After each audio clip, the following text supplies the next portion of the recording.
आज हम vanilla slice cake बना के तैयार करेंगे, जिसको कि हम चाय के साथ ले सकते हैं, बच्चों की टिफ़िन में भी दे सकते हैं।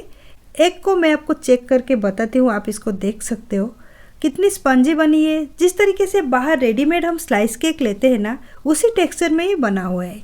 इसको हम टुकड़ा करके चेक करेंगे, अंदर कैसे जाली दिखाई दे रहा है और बहुत ही ज़्यादा सख्त बनी है। ना इसको हमने ओवन में बनाया है, ना इसमें अंडा, कंडेंस मिल्क, ना इसमें हमने बटर का यूज़ किया है। ये जो केक है बिना ओवन की फ्लेम में मैंने बेक किया है और सिर्फ 2 कप मैदे में ये वाला स्पंज केक को बना के तैयार किया है। चलिए रेसिपी शुरू करते हैं। बेकिंग के लिए पहले हम अरेंज कर लेंगे, तो एक कढ़ाई में थोड़ा सा नमक ले लेंगे। ये आधा किलो नमक है। कढ़ाई में नमक डालने के बाद हाथों में थोड़ा सा नमक को साइज कर लेंगे। नमक के ऊपर एक रेगुलर स्टैंड रखेंगे। अगर आपके पास स्टैंड अवेलेबल ना हो तो आप कोई भी प्लेट या कटोरी को उल्टा करके रख सकते हो। अभी हम कढ़ाई को कवर करेंगे। स्लो फ्लेम में इसको 10 से 15 मिनट तक प्रीहीट होने देंगे।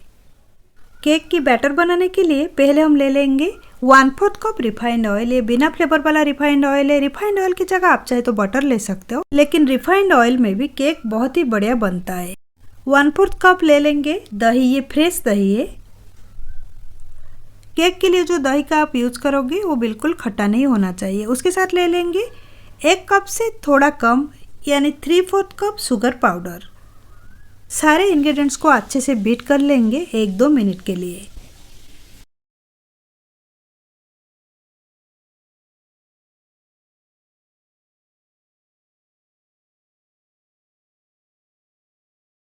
केक के लिए हम यूज़ करेंगे अजंता की प्रोडक्ट। अजंता की प्रोडक्ट बहुत बढ़िया रहता है, जैसे कि baking powder, baking soda, cocoa powder या वैनिला एसेंस। आज हम केक के लिए जो यूज़ करेंगे इसमें से 3 product, baking powder, baking soda और उसके साथ वैनिला एसेंस। ये सब प्रोडक्ट हर जगह अवेलेबल रहता है। आप अपने पास वाला ग्रोसरी शॉप में भी ये वाला प्रोडक्ट ले सकते हो। अगर आपको ऑनलाइन खरीदना है तो आप प्लीज़ डिस्क्रिप्शन बॉक्स को चेक करें, उधर आपको लिंक मिल जाएगा। एक छन्नी ले लेंगे। छन्नी में हम ड्राई इंग्रेडिएंट्स को लेंगे। तो पहले हम ले लेंगे 2 कप मैदा। अजंता बेकिंग सोडा ले लेंगे 1/4 टीस्पून। ज़्यादा लेने की ज़रूरत नहीं है, 1/4 टीस्पून काफ़ी है 2 कप के लिए। और उसके साथ बेकिंग पाउडर भी डालेंगे अजंता की 1.5 टीस्पून ले लेंगे, यानी 1 और ½ टीस्पून। सारे चीज़ को अच्छे से छान लेंगे। केक जब हम बेक करते हैं, उसके लिए जब बैटर बनाते हैं, उसके लिए छानना ज़रूरी रहता है। छानने से क्या होता है ना, जितना भी ड्राई इंग्रेडिएंट्स अच्छे से मिक्स हो जाता है।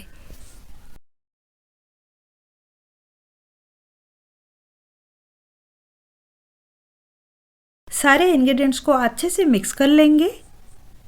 एक्चुअली केक की बैटर में जो भी फ्लेवर हम डालते हैं उसी फ्लेवर का केक बन के तैयार हो जाता है। और ये जो बना रहे हैं आज हम बेसिक केक है। बेसिक केक मीन्स आप इसमें जो भी फ्लेवर डालोगे, जिस तरीके से इसको बनाना चाहोगे, सेम इंग्रेडिएंट्स में आप बना सकते हो। अभी हम डालेंगे अजंता की वैनिला फ्लेवर एसेंस 5 से 6 बूंद।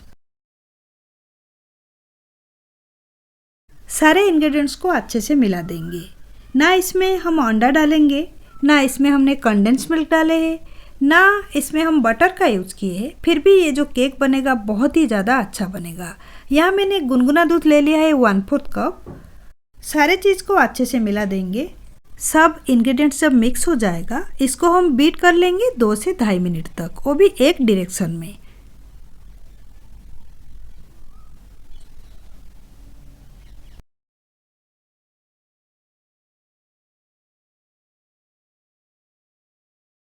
केक की बैटर अभी बनके तैयार हो चुका है।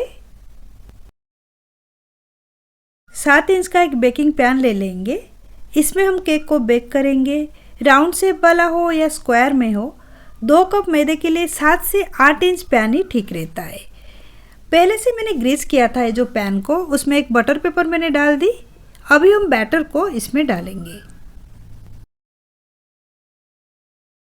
बैटर की कंसिस्टेंसी को आप देख सकते हो। स्पंज केक बनाने के लिए यही कंसिस्टेंसी ठीक है। ना इससे ज़्यादा मोटा होगा बैटर तो अच्छा नहीं बनेगा केक, पतला होगा तो अंदर से कच्चा रह जाएगा और ऊपर का जो लेयर है ऊपर फूक के आ जाएगा।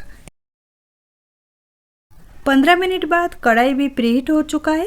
प्लेट को निकालेंगे। इस टाइम थोड़ा सावधानी से करना पड़ता है क्योंकि गर्म रहता है प्लेट और कढ़ाई, हाथ में लग सकता है। थोड़ा सावधानी से करिएगा। स्टैंड के ऊपर अभी बैटर वाला पैन को रखेंगे, थोड़ा सा साइज कर लेंगे। कढ़ाई को कवर करेंगे और स्लो मीडियम फ्लेम में 25 से 30 मिनट तक इसको बेक करेंगे और बीच में एक बार चेक कर लेंगे। केक को बेक होते हुए आधा घंटा हो चुका है, तो अभी हम चेक करेंगे। आप देख सकते हो कितना अच्छा सा कलर आ गया है केक का और ये ऊपर तक आ गया है पैन का।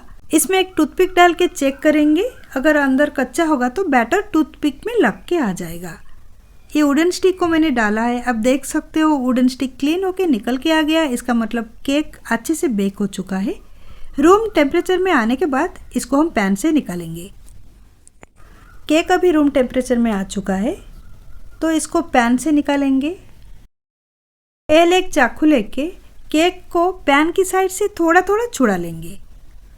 इस तरीके से करने से केक जो है आसानी से पैन से निकल के आ जाएगा।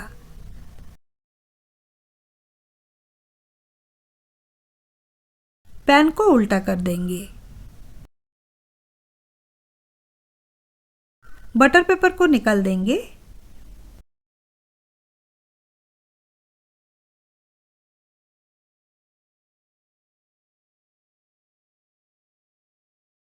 बहुत ही बढ़िया स्पंजी सा केक बनके तैयार हो चुका है, आप देख सकते हो। और इंग्रेडिएंट्स भी इसमें कितना कम लगा, आपने खुद देखा है। बहुत कम इंग्रेडिएंट्स में इतना बड़ा सा केक हम घर में बना के तैयार कर दिए है। अभी हम इसको कट करेंगे। स्लाइस में कट करना है, इसलिए चारों तरफ से पहले हम निकाल देंगे केक को। केक को कट करने के टाइम ही पता चल जाता है केक कैसे बना है। एक टुकड़ा पहले मैं आप लोगों को दिखा देती हूँ। आप देख सकते हो अंदर से कैसे जाली दिखाई दे रहा है और बहुत ही स्पंजी सा केक बनके तैयार हो गया है। बाकी तीनों साइड को भी कट कर लेंगे।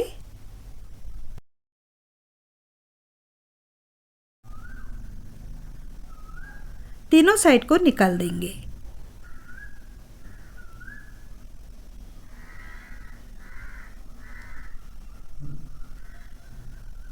इसको हमें स्लाइस करना है, तो पहले हम बीच में से इसको कट कर लेंगे।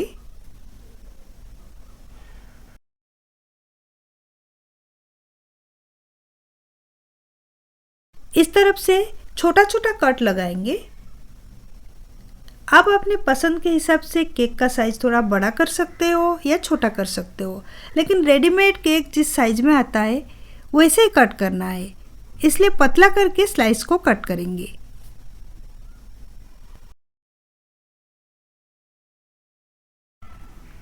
आप देख सकते हो स्लाइस कैसे परफेक्टली निकल के आया है और कट भी प्रॉपर हुआ है। बहुत अच्छे से बन के तैयार हुआ है। सेम मेजरमेंट और सेम इंग्रेडिएंट्स में आप भी एक बार केक बना के तैयार करें, देखना बहुत अच्छे से बन के तैयार होगा। रेसिपी के बारे में आपके मन में जो भी क्वेश्चन है कमेंट सेक्शन में शेयर करें। इस तरीके की बहुत सारी नई नई रेसिपी के लिए मेरे चैनल को सब्सक्राइब करें और राइट साइड में जो बेल आइकन है उसको क्लिक करके ऑल नोटिफिकेशन बेल को ऑन करें। ऑल नोटिफिकेशन बेल को ऑन करने से मैं जो भी वीडियो अपलोड करूँगी वो आप लोगों के पास नोटिफिकेशन के रूप में पहुँच जाएगा।